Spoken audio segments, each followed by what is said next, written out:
This is the history where we have from Atkins as the GCO published in 1999 that high-dose interleukin showed durable response in malignant metastatic melanoma, where it goes for a durable response in 16% of the patients with few relapses in patients responding for more than 2.5 years. So they are most likely to be cured, and it was approved by the FDA at the 1998 for melanoma. And then we move to the immunomodulators, where we have the first one, which is the CTLA-4, where cytotoxic T lymphocytes associated antigen 4, as you know, can inhibit the T cell responses to tumor antigens by either decreasing the interleukin-2 production or even suppressing the T cell proliferation. Many tumor cells are not recognized as foreigner by our immune system, so definitely the immune system does not destroy them, the escape phenomena. And inhibition of CTLA-4 with monoclonal antibodies definitely shown to prevent the T cell inactivation and allow the expansion of the naturally developed tumor-specific T cells, leading to tumor rejection. And this is the cartoon, you see it before, where we have two phases, a priming phase and the effector phase, where definitely we have two big molecules, the CTLA-4 and the PD-L1 and the PD-1, which when we blocked by monoclonal antibodies, definitely we will remove the brake from the immune system and we will regain the function of our immune system, leading to rejection of the tumor. Concerning the immunotherapy melanoma, we have the two drugs, the pembro and the nivolumab, and even the combination of nivolumab plus ipilimumab combination. What about the pembro? We have the Keynote 001, which is a three-part design, where the part 1 is non-randomized, where they go for the dosage. And if the 2 or the 10 every 2 weeks or every 3 weeks will be much better. And they recruit the IP-naive patients, or even the IP-refractory patients, and go for the dosing versus 2 mg per kg every 3 weeks versus 10 mg per kg every 3 weeks. And that you have a maximum percentage changes from baseline in tumor in both IP-naive and the IP-treated, and even the time and durability of response varies according to from approximately 24 weeks to 120 weeks. And actually, concerning the dosage of 2 mg per kg every 3 weeks, or the 10 every 3 weeks, or the 10 every 2 weeks, there is no changes. The median overall survival was not reached with any dosing cohort, and the results were similar in both the IP-naive and the IP-treated patients. And as mentioned before, if you have a dose that is 2 and another one is 10, and the 2 are the same equivalent dose, so definitely we choose the 2, and this is the standard of care. And also, again, as mentioned by Professor Yasser, that the cost will interfere with the 10 mg per kg. So by total, we have an 81 rate of overall survival by 1 year, if you use the 2 or the 10 mg per kg. This is the Keynote 002, where they go for pembro at 2 mg every 3 weeks versus pembro at 10 mg every 3 weeks, and the choice of chemotherapy by the physician. And they allow for those patients who progressed to cross over to either the pembro at 2 or 10 mg. And concerning the inclusion criteria, they go for advanced melanoma, and they allow the progression of disease within 24 weeks after 2 or more doses of IP doses. Definitely previous BRAF or MEK inhibitor is allowed. It should be good performance status, and again, it should don't have any active autoimmune disease. They stratify the patients according to the performance status, LDH, and BRAF status. And as you see, the baseline characteristic between the 3 groups, pembro 2, 10 chemotherapy, there was no significant difference between the groups. BRAF mutated in approximately 20 to 25%. The wild type is in the range of 75%. And also, those who received more than 3 lines are 30%, and those who received previous EP are 100%. Concerning the overall response rate, we have 21% for the pembro at 2 mg every 3 weeks, 25% for the pembro at 10 mg every 3 weeks versus 4% for the chemotherapy. So definitely we have a better overall response whether we use the pembro at 2 or 10. Also, the overall response definitely have been improved versus chemotherapy. However, when compared to 2 and 10, the p-value is not statistically significant difference. Concerning the ongoing responses, which is one of the features of immunotherapy, definitely we have 92% for the pembro at 2 mg per kg, 87% for those at 10 mg versus 63% for chemotherapy. This is definitely the endpoint, primary endpoint PFS by RECIST criteria, and as you see, that definitely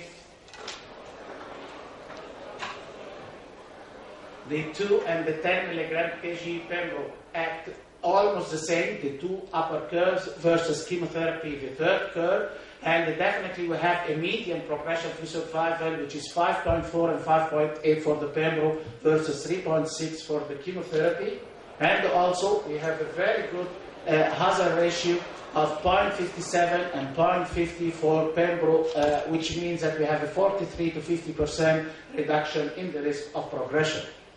These are the adverse events, and as you see, on the left is for chemotherapy, on the right for pembro at each dose, 2 or 10. And we didn't attain any grade 4 in the pembro, while for chemo we have some grade 4 toxicity. Almost for the pembro was grade 1 and grade 2 toxicities.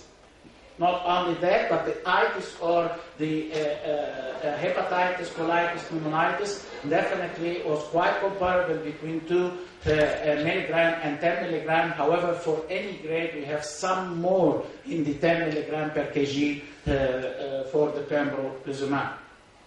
Concerning the Keynote 006, which is an international randomized phase 3 study, where again they go for unresectable stage 3 or 4 melanoma, randomized to 10 milligram every 2 weeks, 10 milligram every 3 weeks, and the ipilimumab 3 milligram per kg for only 4 doses every 3 weeks. Here, the baseline characteristics are quite balanced between the 3 groups, and the lines of prior therapy, 65% received no prior therapy, while 35% received 1 prior therapy. And as you see again, for the pembro at 10 milligram every 2 weeks or every 3 weeks, they are quite the same, with a statistically significant difference versus the ipilimumab, with a statistically significant p-value. Also, the overall survival, the 2 curves of pembro at every 2 weeks and every 3 weeks act the same, versus the ipilimumab with a statistically significant p-value for the pembro. These are the treatment-related adverse events, and as you see, for the 2 doses of pembro, either every 2 weeks or every 3 weeks, they are quite comparable concerning the diarrhea, the rash, and the pruritus, but definitely the ipilimumab will have more skin toxicity, rash, and more athenia and fatigue. Concerning the special interest of the itis, we have many hypothyroidism with the pembro every 2 weeks versus every 3 weeks, and also some hyperthyroidism. However, the colitis and the hypophysitis was much better with the ipilimumab versus the pembro. So the FDA approves the expanded indication for Merck's Keytruda or pembro for the treatment of patients with malignant melanoma, and they stated that definitely Keytruda is now the first anti-PD-1 therapy to achieve superior overall survival compared to ipilimumab. Then we go to the NIVO or the Opdivo in melanoma, and definitely we have the Checkmate 006 study, which is a randomized double-blind phase 3 study where they randomized again the unresectable or metastatic melanoma to the NIVO at 3 milligram per kg every 2 weeks plus placebo, and they recruit approximately 210 versus the DTIC, the standard of care as chemotherapy. And you notice again that we have much improvement in overall survival with NIVO versus DTIC, and a very good hazard ratio of 0.42. So we came to the Checkmate 067, which is a phase 3 trial of NIVO plus ipilimumab versus NIVO versus ipilimumab. It's a 3 randomized arms for previously untreated patients with unresectable stage 3 and 4 melanoma, where they go for the combination of NIVO plus ipilimumab, the dose of NIVO reduced to 1 milligram per kg, versus single arm NIVO 3 milligram per kg every 2 weeks, and the ipi 3 milligram per kg every 3 weeks for 4 doses plus placebo. And as detailed, the patient characteristics are well balanced between the three groups, which is mainly for the echo performance status and the M-stage M1C, and even the BRAF mutation V600 was in the average of 30%. This is the PFS, where you see that the combination Nivo plus Ipi fared better than Nivo alone or Ipi alone, with 11.5 months for PFS for the combination versus 6.9 for the Nivo and 2.9 for the Ipi. And also the response to treatment as overall response rate, we have 57% for the combination versus 44% for the Nivo versus 19% for the Ipi. These are the tumor burden change from baseline. It is the maximum with the combination Nivo plus Ipi versus Nivo and Ipi. Concerning the PD-L1 expression level and the progression-free survival according to the expression level, which is chosen here as 5%, as you see, if you have a more than 5%, so equal to 5%, the combination Nivo-Ipi and the Nivo act at the same, with a median progression-free survival of 14 months versus 4 months for the Ipi. But if you have the PD-L1 less than 5%, we have a discrimination and we have much better improvement with the combination Nivo-Ipi, 11.2 median progression-free survival versus 5.3 for the Nivo and just 2.8 for the Ipi. And when we go to the lower level of expression, only 1%, again, it is the same. If you have a PD-L1 expression of more than 1% or equal, the Nivo plus Ipi and the Nivo are quite comparable. The two curves are overlapping with a 12.4 median progression-free survival versus only 4 months for the Ipi. And again, if you have a PD-L1 less than 1%, the two curves again separate for favoring the Nivo plus Ipi, with again the 11.2 PFS month versus 2.8 versus 2.8 for the Ipi. The overall response definitely for the combination resulted in numerically higher overall response rate versus Nivo alone, regardless the PD-L1 expression, as seen here 72.1 versus 57.5%. Concerning the safety, the treatment-related adverse events definitely is much higher for the combination of nivolumab plus ipilimumab, and the treatment discontinuation also leading to, due to the adverse events, was higher for the combination.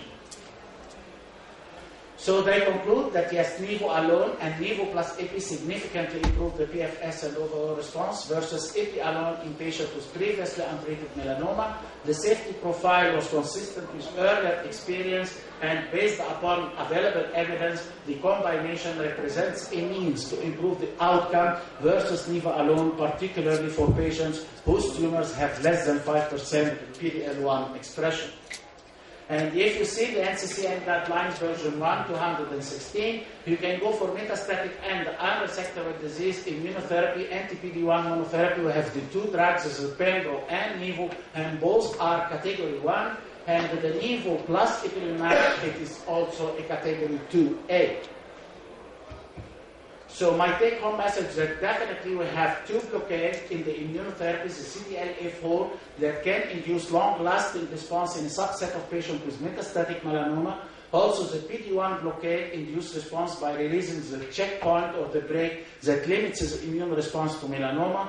And definitely when CD8 positive T cells blocked by PD-1 are not present in tumors, you can combine with other immunotherapies like the CTLA-4 blockade, or combining with targeted therapy, although the toxicity is very high, or create a tumor-specific T cell for T cell receptor or chimeric antigen receptor. And lastly, the toxicity is most of low grade and can be managed with supportive treatment, and it is totally different than the target therapy and the chemotherapy. And the key to successful management to checkpoint protein antibody toxicity is the early diagnosis, high suspicion, and excellent patient-provider communication. And the majority of both Nivo and the Ipi-related adverse events are immune-related adverse events that have been reversible and manageable by delaying study drug or even administration of corticosteroids or other immunosuppressants as the infliximab that may be also needed. And definitely such categories of adverse events require greater vigilance and early intervention, especially the itis, including the pulmonary, hepatic, endocrine, and skin. And thank you very much for your attention. Thank you, Professor Ahmed, for your excellent review and talk. And I think it's time to say thank you very much for MSD, thank you very much for Professor Ahmed. Thank you for your attendance.